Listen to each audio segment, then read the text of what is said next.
What's up guys, CS20 here, hope you're doing well. In today's video, we're back in automation. And we're gonna build a flat 6 German-esque engine. Now, magnesium block as always. Now, displacement 3.8 liters, that's the displacement we're using. And it's gonna be a turbo engine. Now, in the last video I built that crazy 9400 plus horsepower engine. That thing was awesome. Thank you very much if you watched that. And thank you to everybody who's been liking, sharing and subscribing lately. I really do appreciate each and every one of you. So, we're utilizing a billet steel crank, light titanium cone rods, forged pistons, harmonic dampener, plus 15 quality. Now we're utilizing today something we haven't utilized in a long time, which is VVT. Now turbochargers, we're on 2 of those with Smart Boost, which is the controller they're utilizing, and wastegate technically, but anyway. Fuel system, direct fuel injection configuration will be per cylinder. Intake system, intake manifold, race configuration, we're running this on a spicy fuel, E85 or 108 octane, dual exhaust. No cat, no muffler, no second muffler, no none of that, we don't need any of that. So, I'll just change the here up to 20, which is fine. 800 plus horsepower. Let's rev this thing to its absolute peak, which is 9000 RPM. Just over 9000. Later in the video that might change. I can't let out all the secrets in the first 1 minute 40 seconds. Can't let do that. No. Look at that, 1100 horsepower. That's looking good.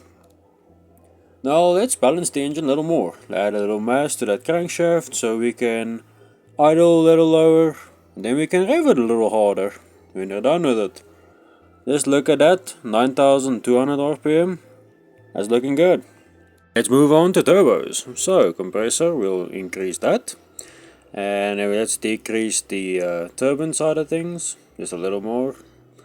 Because I want this thing to spool real quick. I want this to be a more mid-range engine than a top-end engine. Now you will see I will be going back and forth. Let's see what the compressor map's looking like. It's looking good.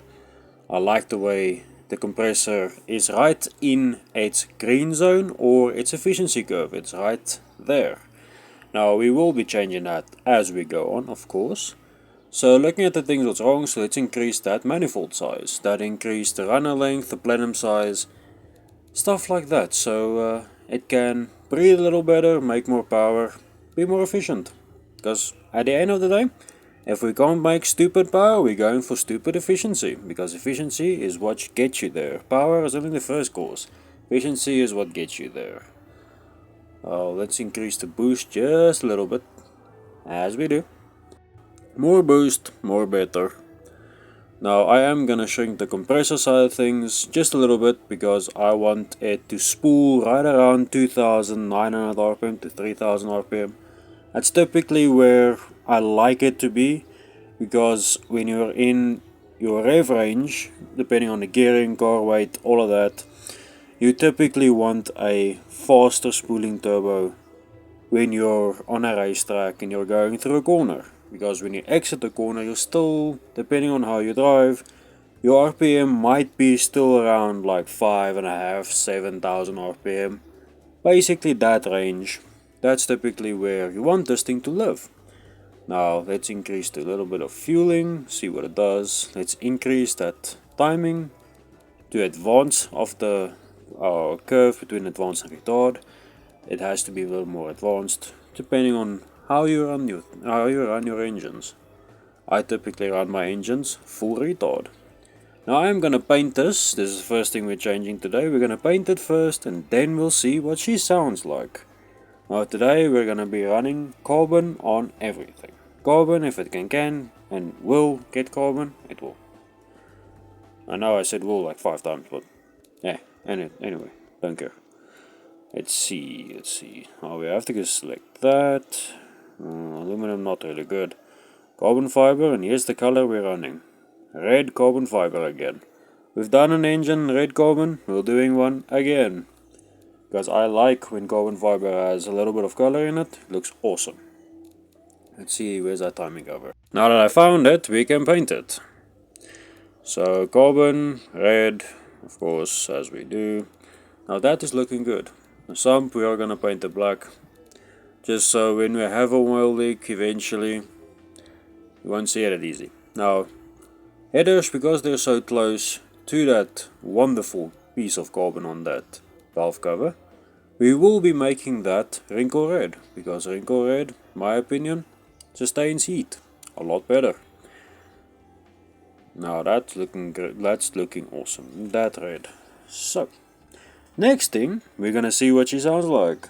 I'm gonna be doing two pulls. A pull in the camera where you can see the engine, and then we're gonna do a pull on the graph.